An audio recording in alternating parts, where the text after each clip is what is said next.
Bonjour à tous les Bantous partout où vous êtes, que le Tout-Puissant bénisse son peuple avec abondance. Nous venons aujourd'hui continuer la série sur la langue lingala, mais avant on voulait vous faire un petit peu de préambule pour que chacun de vous ait une connaissance profonde sur la langue Congo qui se trouve dans la Bible. Ceci prouve encore que ce livre a été écrit par les Bantous et pour les Bantous.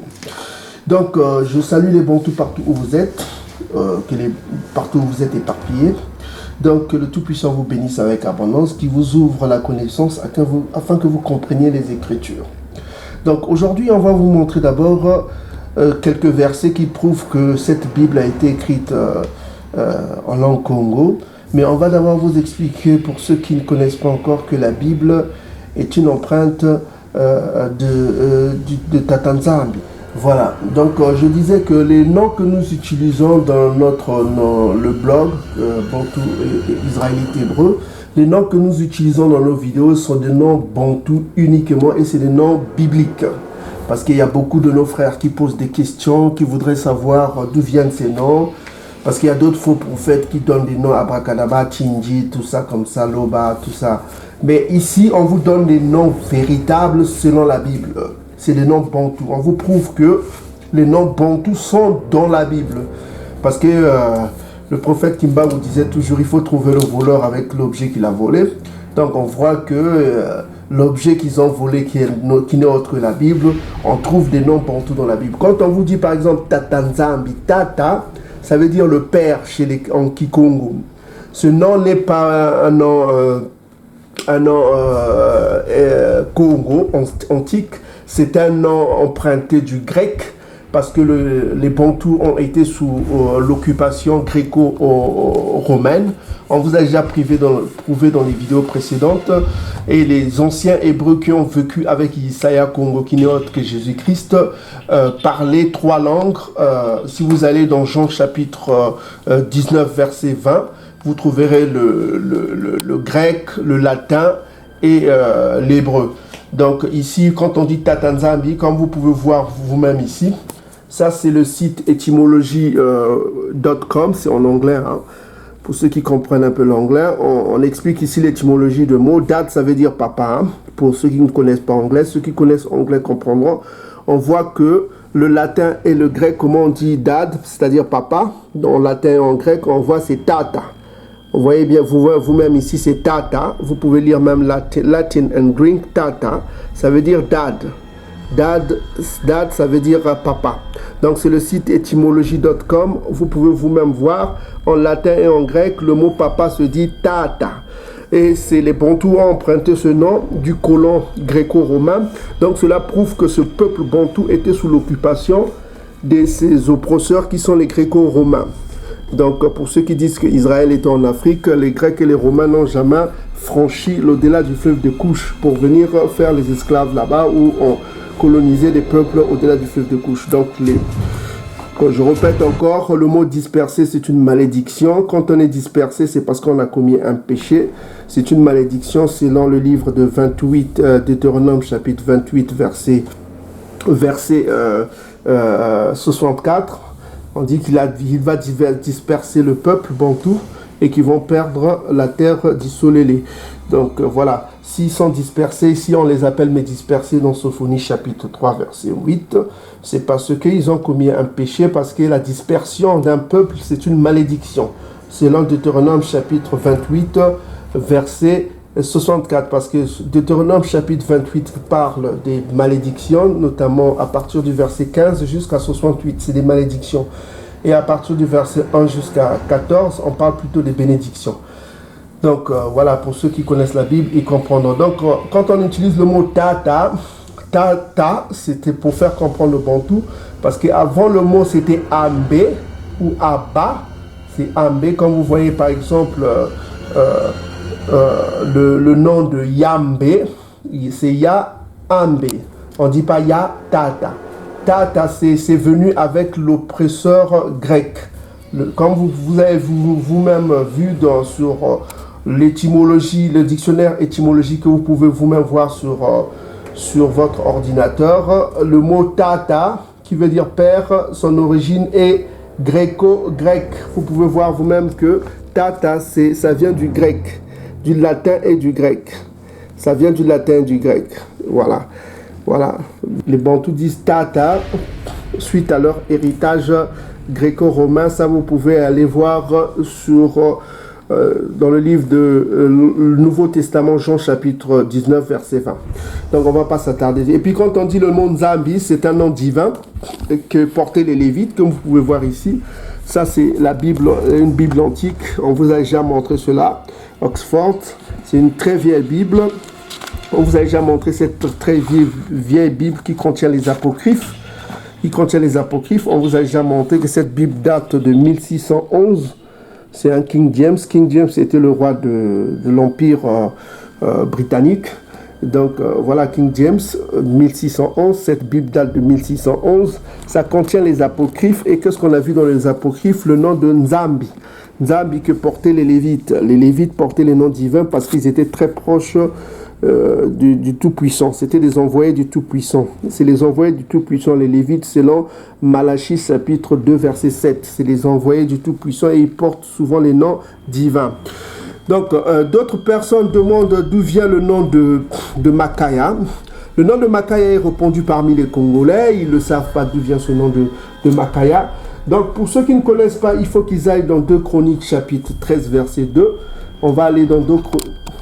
Voilà, pour ceux qui ne connaissent pas, vous pouvez voir le nom de Makaya un peu partout parce que les Bantous portaient ce nom parce qu'ils reconnaissaient que l'ange qui était au-dessus de leur peuple, c'était Makaya Congo. Et puis on vous a déjà montré le nom de Congo, ce que ça veut dire la ceinture.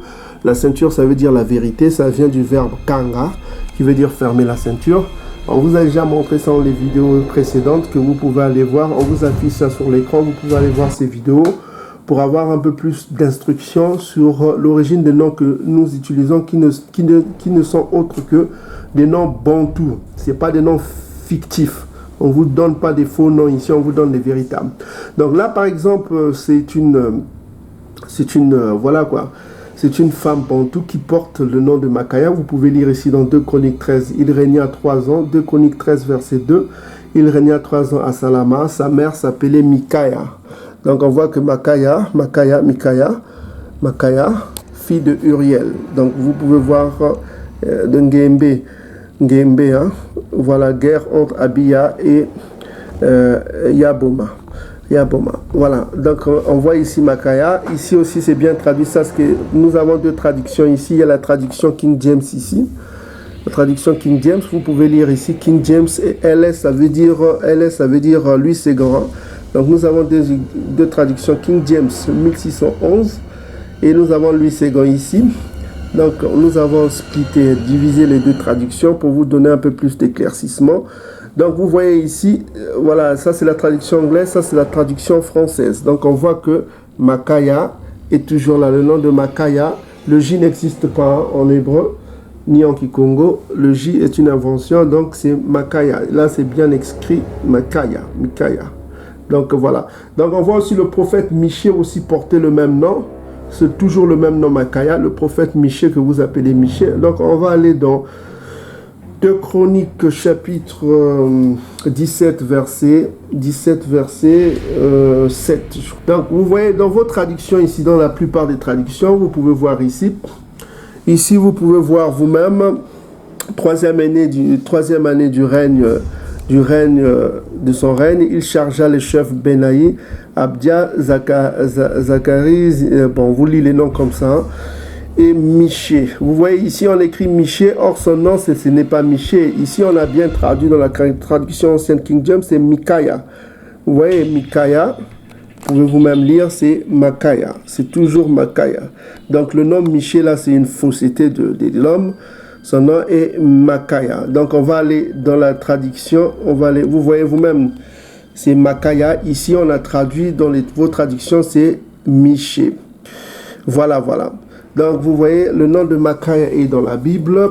Makaya, voilà, Michée, ça ne s'appelait pas Michée, son nom était Makaya. Les bonnes traductions, là c'est 2 Chroniques 17, 7. Donc on voit Michée ici, on a écrit Michée. Et quand vous allez dans la Bible des peuples, donc nous avons ici plusieurs traductions. C'est un site qu'on vous a déjà montré, que vous pouvez lire ici. Vous avez plusieurs traductions. Et quand vous allez dans la Bible des peuples, c'est bien traduit. Au lieu de Miché, on a bien traduit Mikaya. Vous voyez? Donc Makaya, c'est un nom bantou, c'est connu partout chez les bantous, au Congo, de Congo, partout même, je crois, ceux qui connaissent. Donc la Bible, parole de vie aussi traduit Makaya. Donc vous voyez, c'est bien traduit ici. Ok. Et en hébreu, c'est Makaya. Là aussi, c'est bien traduit Mikaya. Voilà aussi Makaya. Et dans les Bibles, lui, c'est Gan. D'autres Bibles, là, on dit Makayahu. Donc, on voit que partout, c'est bien traduit, excepté dans les Bibles, lui, c'est Gan. Là où on traduit Miché qui est une invention. Donc, on veut enlever le nom de Makaya là. Vous voyez, dans la Bible liturgie catholique, ils disent Miché au lieu de Makaya. Donc, on est convaincu là-dessus. Pour d'autres, 1 Roi, chapitre 22, verset 8. C'est un peu lent, 22 verset 8. Donc on voit ici le roi d'Issolélé répondit à Yasapha. À Yasapha, il y a encore un homme que l'on pourrait consulter par l'Éternel. Je le hais car il ne prophétise rien de bon. Il ne prophétise que du mal. C'est Miché. Vous voyez, ici on traduit Miché. Et quand vous voyez dans les vieilles traductions, on traduit quoi? Makaya. Son nom n'était pas Miché, c'est Makaya. Makaya. Voilà, donc c'est ça, on vous ment, on vous traduit ce qui est bon. Donc on voit que Makaya là, c'est le prophète Miché ne s'appelait pas Miché, il s'appelait Makaya. Ok. Donc on vous a prouvé que les noms que nous utilisons, c'est pas des noms fictifs, c'est des noms réels. Des noms bantous que portaient les prophètes. D'ailleurs, on vous a promis qu'on fera une vidéo spéciale pour ça, pour vous donner encore d'autres noms et leur signification. Donc ici, il était question de savoir quelle est la langue céleste. La langue céleste, c'est quoi? Donc on sait qu'il y a beaucoup de versets. On va vous donner que quelques versets pour vous démontrer que tout cela est écrit en Kikongo.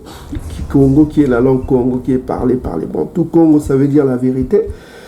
Ceinture, ça veut dire la vérité. Donc ici, on va vous montrer quelle est la langue céleste. Donc on a deux versets pour vous montrer d'abord que là où sont utilisés le langage céleste, soit en écriture.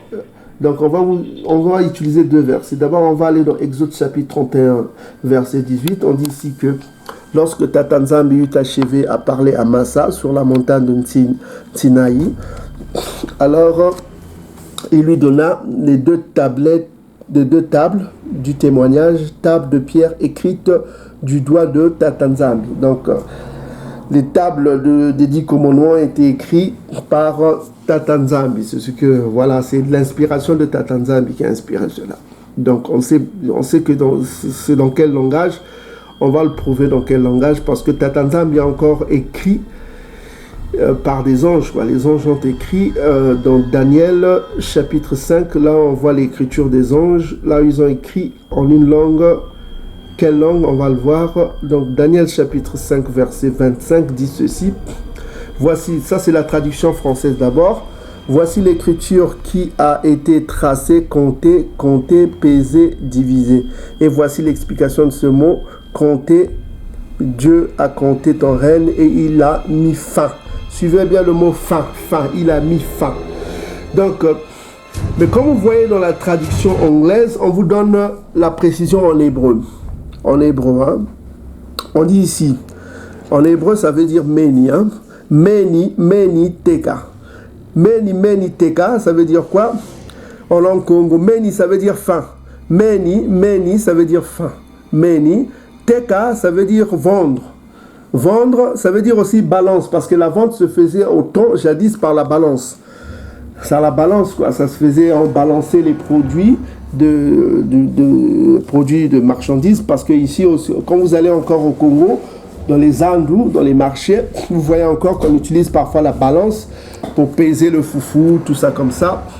Et le verbe teka, ça veut dire commercer, ça veut dire aussi vendre. Donc on vend en fonction de la balance. Donc ici, les Masorètes ont traduit cela comme vente. Donc, meni, teka, meni, teka, ça veut dire